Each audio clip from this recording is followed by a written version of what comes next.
Hello friends, स्वागत है एक बार फिर से आपका हमारे यूट्यूब चैनल पर। दोस्तों, आज की इस वीडियो लेक्चर में हम लोग बात करने वाले हैं इलेक्ट्रोडायनोमीटर टाइप इंस्ट्रूमेंट के बारे में। ठीक है, तो इसके बारे में आपको बहुत अच्छे तरीके से समझ में आएगा कि इलेक्ट्रोडायनोमीटर टाइप इंस्ट्रूमेंट होता क्या है, इसका बेसिक नॉलेज क्या होता है, इसका वर्किंग प्रिंसिपल क्या होता है और इसको एज ए वोल्टमीटर और एमीटर कैसे यूज करते हैं, इसका एप्लीकेशन कहाँ है और इसका डिसएडवांटेज क्या है, इसका एडवांटेज क्या है, इन सब के बारे में आपको इस वीडियो लेक्चर में समझ में आएगा। तो चलिए सबसे पहले जानते हैं इलेक्ट्रोडायनोमीटर टाइप इंस्ट्रूमेंट का बेसिक नॉलेज। और ट्रांसफर इंस्ट्रूमेंट, तो जैसे ट्रांसफर इंस्ट्रूमेंट होता है उसी तरह का हो सकता है इलेक्ट्रोडायनोमीटर टाइप इंस्ट्रूमेंट। ठीक है। Second point, used for AC and DC measurement. जो इलेक्ट्रोडायनोमीटर टाइप इंस्ट्रूमेंट होता है उसका यूज हम लोग कर सकते हैं एसी और डीसी दोनों तरह के मेजरमेंट में। ठीक है। अगला point, same accuracy for both AC and DC. तो इसकी जो एक्यूरेसी होती है एसी और डीसी के लिए सेम होनी चाहिए। ठीक है। इलेक्ट्रोडायनोमीटर टाइप इंस्ट्रूमेंट जो होता है इसका जो एक्यूरेसी होना चाहिए वो सेम होना चाहिए और होता भी है सेम। ठीक है, एसी और डीसी के लिए। अगला point, it is used at AC voltmeter and ammeter both in range of power frequency and lower audio frequency range. तो इसका यूज हम लोग वोल्टमीटर, एसी वोल्टमीटर और एसी एमीटर की तरह इसको यूज कर सकते हैं। किस रेंज में? तो लोअर ऑडियो फ्रीक्वेंसी रेंज में और पावर फ्रीक्वेंसी रेंज में। ठीक है, इन दोनों रेंज में, lower frequency range, lower audio frequency range और पावर फ्रीक्वेंसी रेंज में जो इलेक्ट्रोडायनोमीटर टाइप इंस्ट्रूमेंट होता है उसका यूज हम लोग कर सकते हैं एसी वोल्टमीटर और एमीटर की तरह। ठीक है।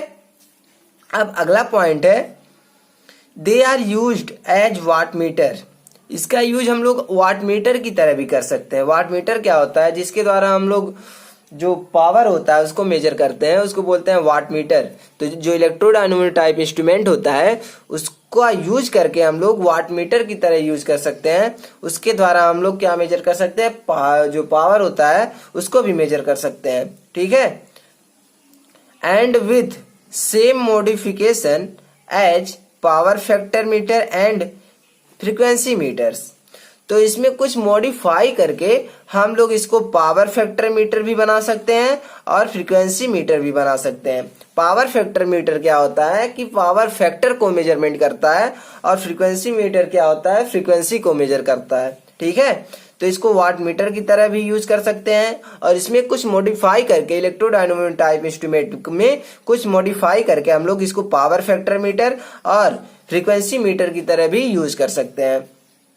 अब हम लोग देखते हैं इसका सर्किट डायग्राम इलेक्ट्रोडायनोमीटर टाइप इंस्ट्रूमेंट का। आप देख सकते हैं यहाँ पे एक सिंपल सा सर्किट डायग्राम है। यहाँ पे एक स्केल है। ठीक है, ये स्केल है और ये वाला पॉइंटर है। यहाँ पे दो कॉइल है जो कि फिक्स्ड कॉइल है और यहाँ पे एक कॉइल है जो कि मूविंग कॉइल है।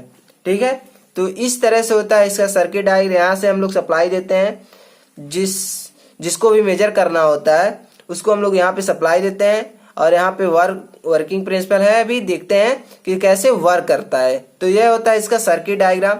यहाँ से हम करंट फ्लो कराते हैं। ठीक है, यह होता है पॉइंटर और यह होता है मूविंग कॉइल, यह होता है फिक्स कॉइल। ठीक है, ये होता है स्केल। तो कुछ इस तरह से होता है इसका सर्किट डायग्राम। अब हम लोग देखते हैं कि कैसे वर्क करता है इलेक्ट्रोडायनोमीटर टाइप जो इंस्ट्रूमेंट है वो कैसे वर्क करता है। तो वर्किंग प्रिंसिपल में फर्स्ट पॉइंट है, it would have torque in one direction during one half cycle. One half cycle के दौरान, जो पॉजिटिव हाफ साइकिल है उसके दौरान, ठीक है, जो डायरेक्शन होगा, वन डायरेक्शन होगा, वो टॉर्क के डायरेक्शन में ही होगा। ठीक है, वन हाफ साइकिल के दौरान जो डायरेक्शन होगा वो टॉर्क के डायरेक्शन में होगा। एक टॉर्क उसमें जनरेट होता है उसके डायरेक्शन में होगा।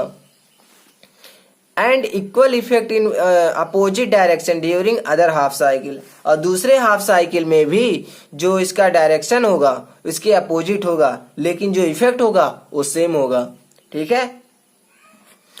Second point, if frequency is low. जब फ्रीक्वेंसी लोअर होता है, लो होता है, तो जो पॉइंटर होता है वो जीरो की तरह मूव करता है, जीरो की ओर मूव करता है, ठीक है। एंड मूव अराउंड जीरो, और जीरो की तरह मूव करता है। मान लेते हैं स्केल है और ये पॉइंटर है, ठीक है। तो जब लोअर फ्रीक्वेंसी होगा तो कुछ इधर मूव करेगा, ठीक है, कुछ इधर मूव करेगा। यहाँ पे मान लेते हैं जीरो है तो जीरो की तरफ यहाँ से मूव करेगा लोअर फ्रीक्वेंसी पर। अगला point, it has two coils. इसमें दो प्रकार के क्वाइल होते हैं, हमने बताया। जैसे सर्किट डायग्राम हमने देखा कि एक क्वाइल होता है फिक्स्ड क्वाइल और दूसरा होता है मूविंग क्वाइल, ठीक है। अब हम देखने वाले हैं अगला पॉइंट। तो reverse direction of flux each time. प्रत्येक समय में जो फ्लक्स की डायरेक्शन रिवर्स डायरेक्शन होती है, current through the movable coil reverse. जो भी मूवेबल क्वाइल है, ठीक है, जिस पर पॉइंटर लगा हुआ है, जो मूवेबल क्वाइल है, उसमें जो करंट फ्लो होता है वो भी रिवर्स होता है, ठीक है। Reverse A unidirectional torque would be produced for both positive and negative half cycles. तो एक टॉर्क वहां पे जनरेट होता है जिसकी डायरेक्शन यूनि डायरेक्शन होती है, सिर्फ एक दिशा में उसका टॉर्क होता है, ठीक है, सिर्फ एक डायरेक्शन में होता है, एक डायरेक्शन में होता है, पॉजिटिव यानी हाफ साइकिल में और निगेटिव हाफ साइकिल में, दोनों हाफ साइकिल में एक टॉर्क जनरेट होता है जिसकी डायरेक्शन जो होता है यूनि डायरेक्शन होता है, सिर्फ एक दिशा में टॉर्क जनरेट होता है, ठीक है। अगला point, in this the field can be made to reverse with the current in the movable coil. जो भी मूवेबल कॉइल है उससे जो करंट फ्लो हो रहा है उसका, ठीक है, और जो फील्ड है, इन दोनों का जो रिवर्स होगा, उसमें जो करंट फ्लो होगा वो रिवर्स होगा और फील्ड भी इसमें रिवर्स होगा, ठीक है। If the fixed coil is connected in series with the movable coil. जब भी जो फिक्स कॉइल है वो कनेक्ट होगा सीरीज में, ठीक है, जो मूवेबल कॉइल है in connected series with movable coil. जब मूवेबल कॉइल के साथ जो फिक्स कॉइल है वो सीरीज में कनेक्ट होंगे तो वहां पे क्या होगा कि जो रिवर्स करंट होगा, जो भी फिक्स होगा, जो भी फील्ड होगा, ठीक है, उसमें जो रिवर्स फील्ड होगा उससे जो करंट फ्लो होगा वो भी रिवर्स होगा मूवेबल कॉइल से, ठीक है। अब हम लोग देखने वाले हैं इसका अगला टॉपिक, इसको हम लोग एमीटर की तरह कैसे यूज करते हैं। तो इलेक्ट्रोडायनेमो टाइप एमीटर, यहाँ पे देख सकते हैं इसका सर्किट डायग्राम। यहाँ पे एक फिक्स कॉइल है और यहाँ पे एक फिक्स कॉइल है, इसके सीरीज में हम लोग कनेक्ट कर दिए हैं एक मूवेबल कॉइल को, ठीक है। यहाँ पे एक सिंपल सा रेजिस्टेंस है RSH शंट रेजिस्टेंस, यहाँ से हम लोग सप्लाई देते हैं, यहाँ पे लगा हुआ लोड, ठीक है।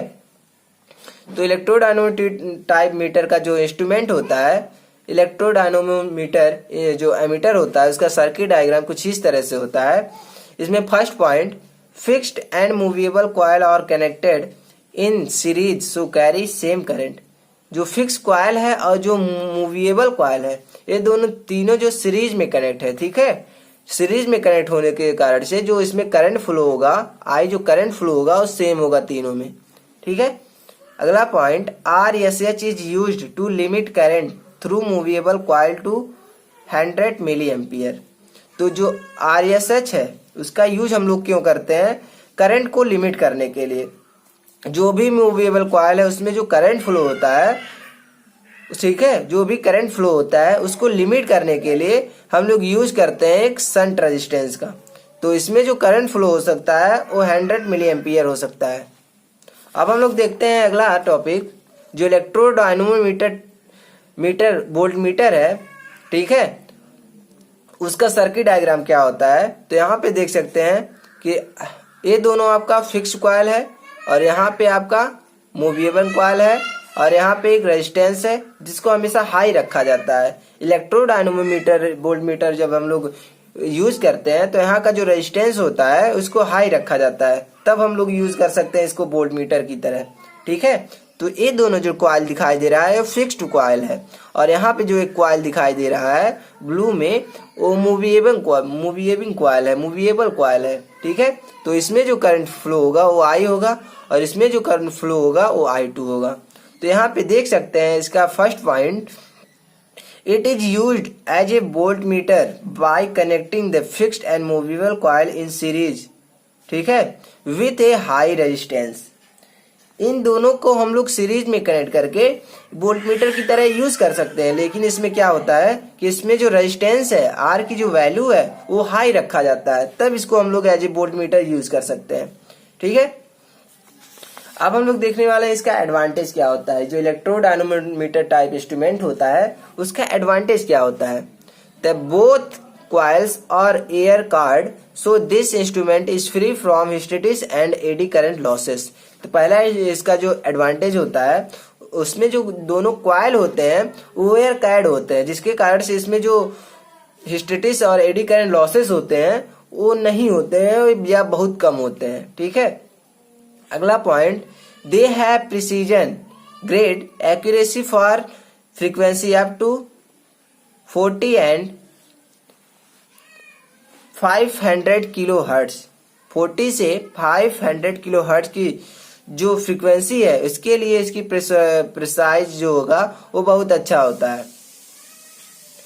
Use for both AC and DC measurement. इसका सबसे बड़ा एडवांटेज यही है, इलेक्ट्रोडायनोमीटर टाइप इंस्ट्रूमेंट जो है उसके द्वारा हम लोग एसी और डीसी दोनों को मेजरमेंट कर सकते हैं, दोनों को मेजर कर सकते हैं। ठीक है, अब हम लोग देखने वाले हैं अगला इसका डिसएडवांटेज क्या है।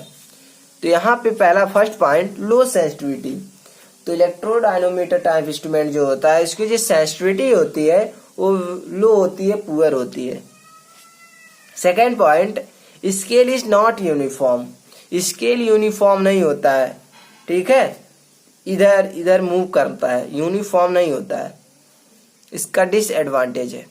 अगला point, more expensive than PMMC and MI। PMC क्या है, परमानेंट मैग्नेट मूविंग कॉइल, और MI क्या है, मूविंग कॉइल।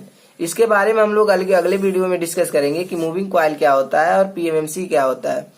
तो इसकी अपेक्षा तुलना करें तो अधिक एक्सपेंसिव होता है। ठीक है, अगला point, sensitivity to be overloaded. Sensitive to overloaded, overloaded से सेंसिटिव होते हैं। तो आई होप यह वीडियो लेक्चर आपको अच्छे से समझ में आया होगा कि इलेक्ट्रोडायनोमीटर टाइप इंस्ट्रूमेंट क्या होते हैं, इसका सर्किट डायग्राम क्या होता है और कैसे वर्क करता है, और इलेक्ट्रोडायनोमीटर वोल्टमीटर क्या होता है और एमीटर कैसे वर्क करता है। इन दोनों के बारे में भी आपको समझ में आया होगा, और ये भी समझ में आया होगा कि इसका एडवांटेज क्या है और डिसएडवांटेज क्या है। तो आई होप यह वीडियो लेक्चर आपको अच्छे से समझ में आया होगा। वीडियो समझ में आए तो वीडियो को लाइक करें, और चैनल पे नए हैं तो चैनल को सब्सक्राइब कर लीजिए, क्योंकि इसी तरह का वीडियो लेक्चर आगे भी आता रहेगा। तो thanks for watching this video. Thank you so much. खुश रहिए, मस्त रहिए, पढ़ते रहिए।